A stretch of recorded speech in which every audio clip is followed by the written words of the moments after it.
ChatGPT Plus is free for college students through May. Here's the thing. You've got a lot to do between now and then. Studying for finals, writing papers, trying to keep your life on track. And ChatGPT can help with all of it. It can quiz you for your econ exam, make a study guide from your French notes, plan out your meals and study breaks. It can get really specific on how you like to learn. It can even help you come up with ways to stop procrastinating. So from now until summer break, take advantage of all the ways ChatGPT can make your life easier. Restrictions apply. This episode is brought to you by Netflix. 3 couples, 4 vacations, a lot to unpack. Watch The 4 Seasons, a new series starring comedy favorites Tina Fey, Steve Carell, Will Forte, Coleman Domingo, and more in a hilarious and heartfelt love letter to long-term relationships. Based on the original Alan Alda film. Watch The 4 Seasons, May 1st, only on Netflix.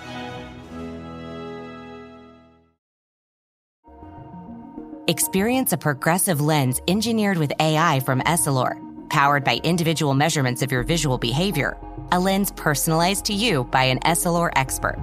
Discover Verilux XR Track and enjoy instantly sharp vision in motion and seamless transitions from near to far. Find your local Essilor expert today at Essilor.com.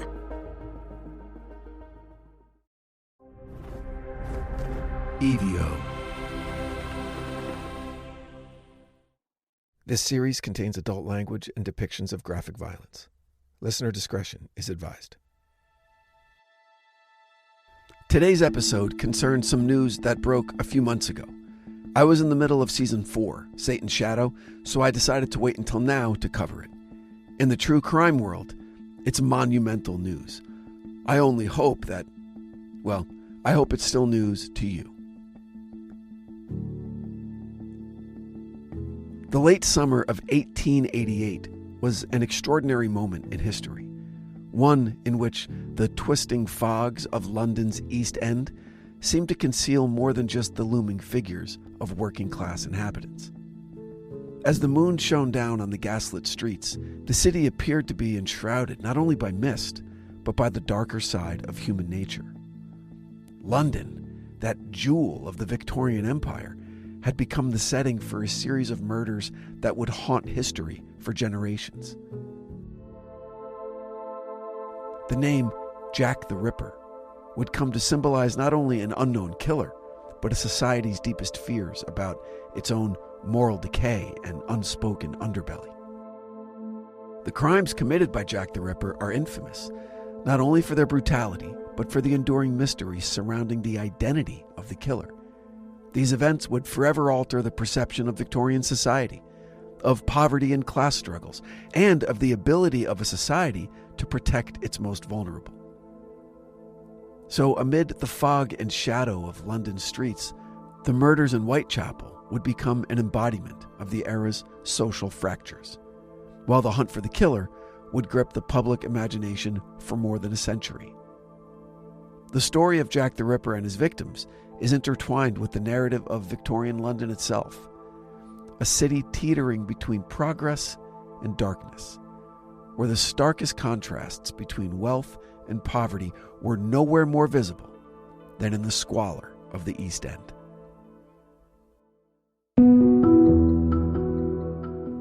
The victims of Jack the Ripper were not, as many have speculated over the years, random women picked from the streets, but rather individuals whose lives were a tragic reflection of the poverty and suffering that afflicted London's poor.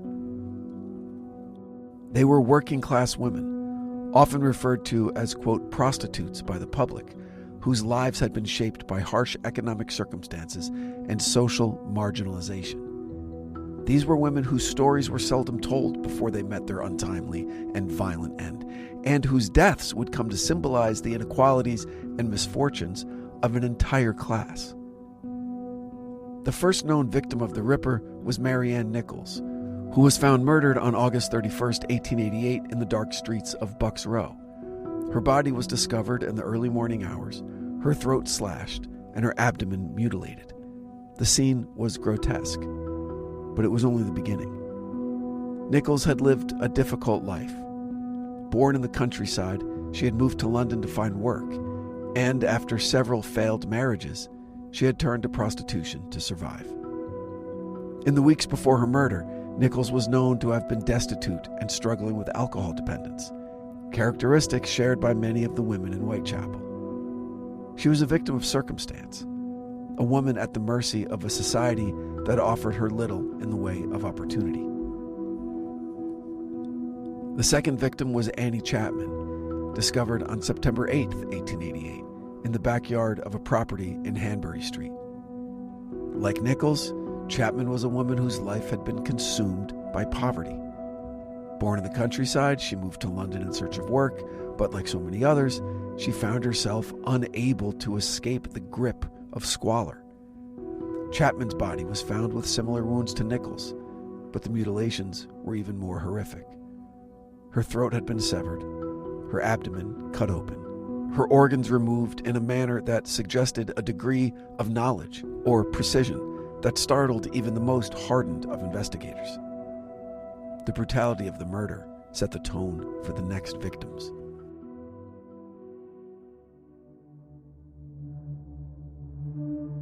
On September 30th, 1888, the Ripper claimed 2 more victims in what became known as the double event. The first was Elizabeth Stride, whose body was discovered in Dutfield's Yard, a quiet street near the heart of Whitechapel. Stride's throat was slashed, but there were no further mutilations. An anomaly that some have speculated could indicate the killer was interrupted.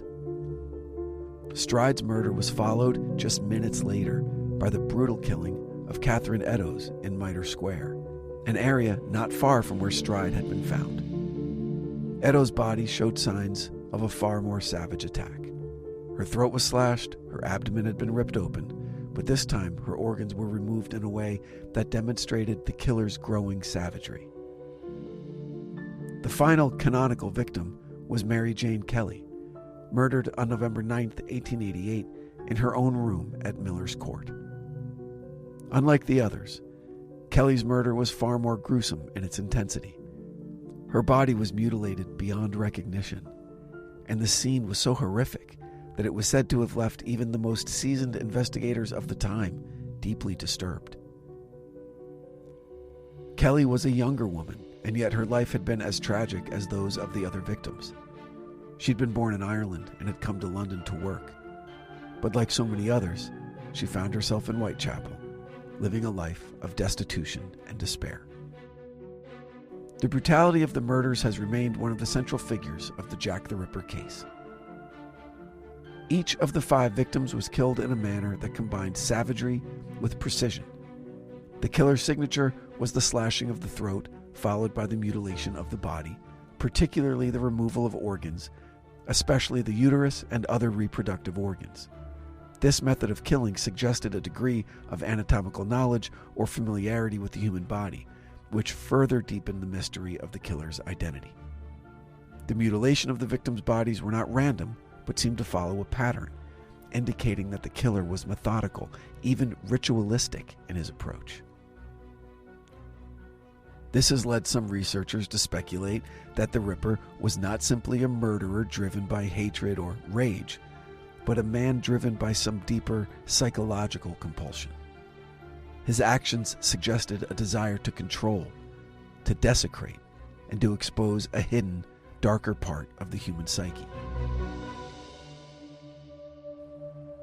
To understand the context in which Jack the Ripper's murders occurred, we have to look at the society of Victorian London. The city was a world of stark contrasts. Vast wealth and staggering poverty existed side by side.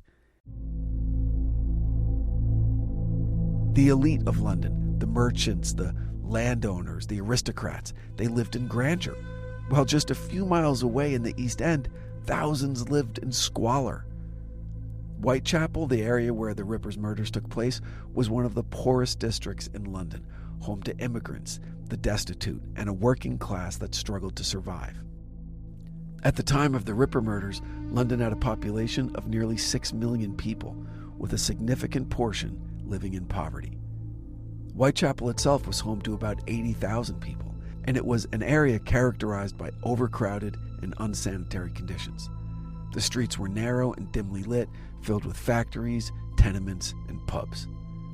Disease was rampant, and the smell of filth and refuse was ever present. The residents of Whitechapel, particularly women like the Ripper's victims, were often forced to turn to prostitution as a means of survival, as employment options were scarce for those without skills or connections. And the poverty in Whitechapel was just staggering. An 1887 survey found that over half the population of the district was living in conditions of, quote, extreme poverty. Housing was overcrowded, and many people lived in rooms so small that entire families were crammed into spaces that barely allowed for the most basic of daily activities. Public health was a major concern, as unsanitary conditions led to the spread of diseases like cholera and tuberculosis. In a city that was at the heart of an empire, these conditions were a reminder of the stark inequality that existed.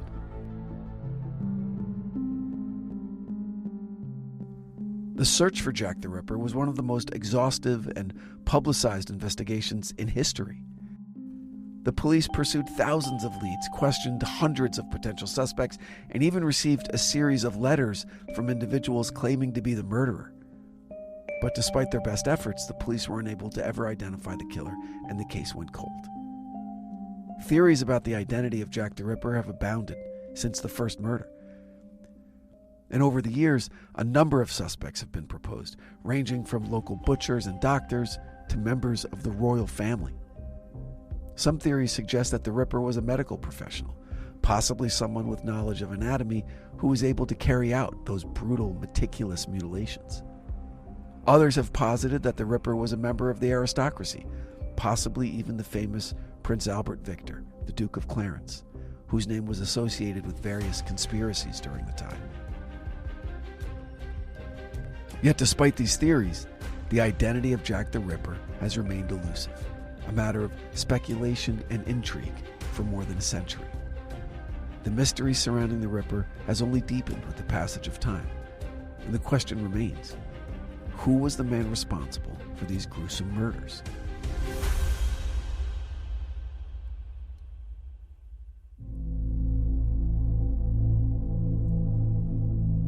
For almost 140 years, the name Jack the Ripper carried with it a chilling sense of mystery and dread.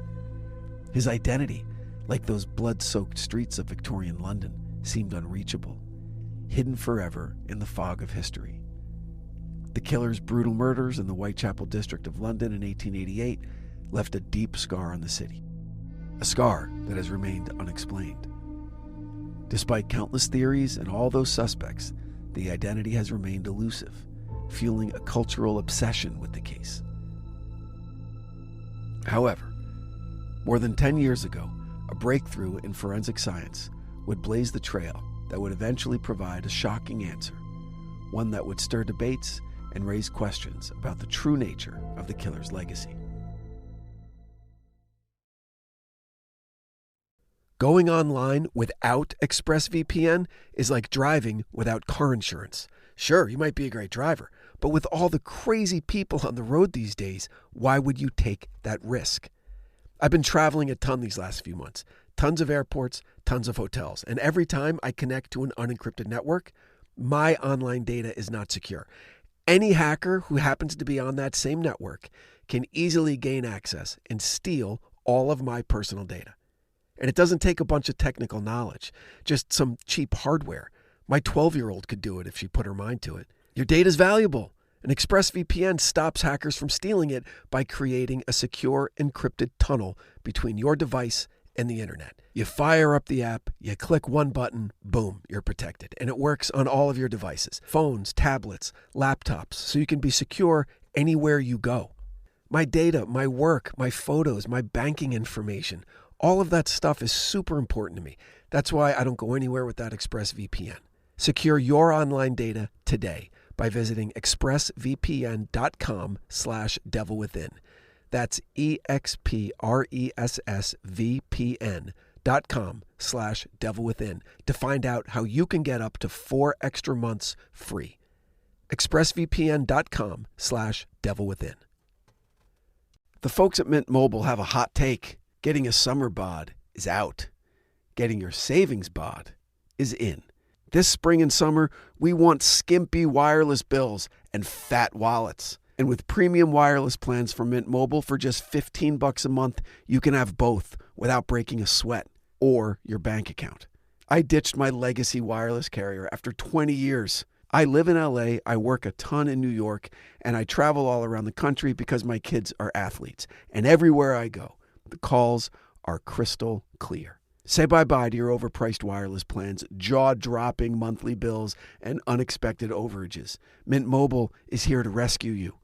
All plans come with high-speed data, unlimited talk and text, and they're delivered on the nation's largest 5G network. Ditch those overpriced plans and get 3 months of premium wireless service from Mint Mobile for $15 a month. This year, skip breaking a sweat and breaking the bank. Get your summer savings and shop premium wireless plans at mintmobile.com/devilwithin. That's mintmobile.com/devilwithin. Upfront payment of $45 for 3-month 5GB plan required, equivalent to $15 a month. New customer offer for first 3 months only, then full price plan options available. Taxes and fees extra. See Mint Mobile for details. Okay, vacation season is basically here. And this year, you know what? I'm treating myself to some upgrades. Luxury upgrades with Quince's high-quality travel essentials at fair prices. Don't know what you're going to wear on vacation? Quince has lightweight shirts and shorts from $30. They have pants for any occasion and comfortable lounge sets. They also have premium luggage options and durable duffel bags to carry all of your stuff. And the best part is that all of Quince items are priced 50 to 80% less than similar brands. So I have a lot of national and international travel coming up in the next 3 months. So you know what I did? I ditched that carry-on that I've had for, I'm ashamed to say, 15 years, telling myself, oh, it's okay, it's fine, it's luggage, you're supposed to keep it forever. No, you're not. Replace it. Go to quince.com and check out their luggage options. I decided on their carry-on because no matter where I go, I travel very light. I did some comparison shopping, and there was no comparison. For your next trip, treat yourself to the luxe upgrades you deserve from Quince. Go to quince.com/devilwithin for 365-day returns plus free shipping on your order. That's QUINCE.com/devilwithin to get free shipping and 365-day returns. Quince.com/devilwithin.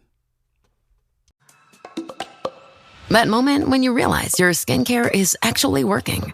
That's Rodan & Fields, the #1 female dermatologist-founded skincare brand in the U.S. Designed by 2 dermatologists who don't just know women's skin, they know how to formulate for it. Rodan & Fields, love what you see. Tap the banner or visit rodanandfields.com/Spotify to get your exclusive welcome offer.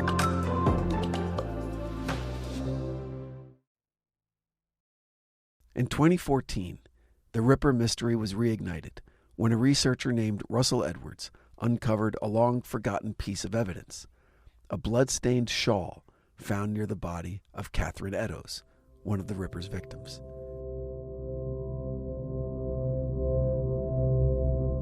The shawl had been dismissed for years, stored away in a private collection, and rarely thought of as significant. Yet Edwards, fascinated by the Ripper case, had the shawl analyzed using the tools of modern forensic science. What he discovered would set the stage for a dramatic and controversial revelation. At the time of the murders, DNA wasn't even in the realm of possibility. It didn't even exist in the investigators' imaginations. It wasn't until the 1990s that DNA analysis began to reshape the landscape of criminal investigations. By 2014, forensic techniques had advanced to a level where even a century-old piece of evidence could yield new insights. Edwards sought to test the shawl for traces of mitochondrial DNA, which, unlike nuclear DNA, can be passed down through maternal lineage. This offered the potential to trace the genetic material of the killer or someone associated with him.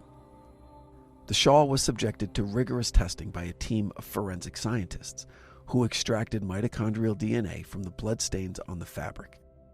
Once the DNA was obtained, the next step was to compare it to living relatives of the potential suspects, specifically those connected to a man named Aaron Kosminski, a Polish immigrant who had been a suspect in the Ripper case back in 1888, but had never been definitively linked to the murders.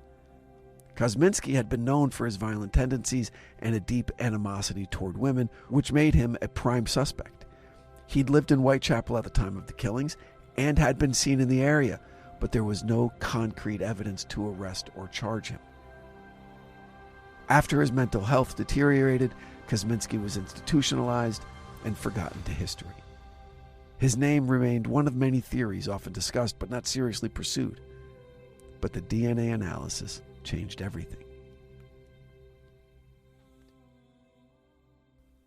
The results of the test were striking.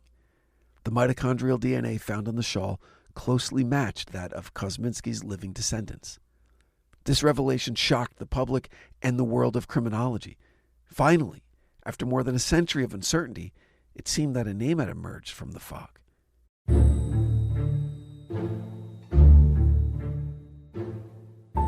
Aaron Kosminski was, according to the DNA evidence, very likely Jack the Ripper.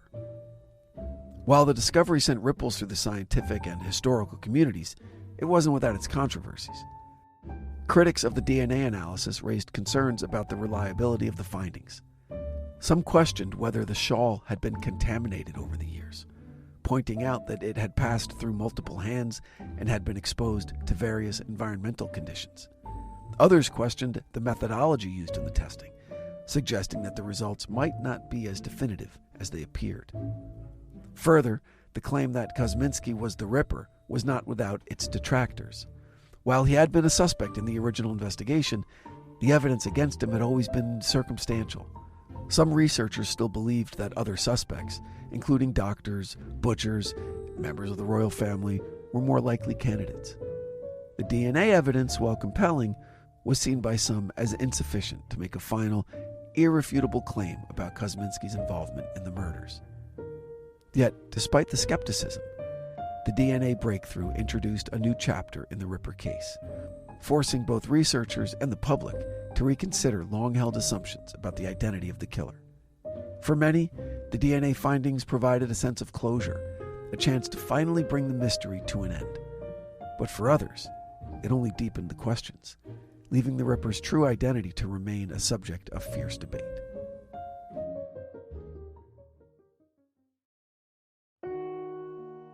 The case of Jack the Ripper serves as a striking example of how forensic science can transform the investigation of historical crimes.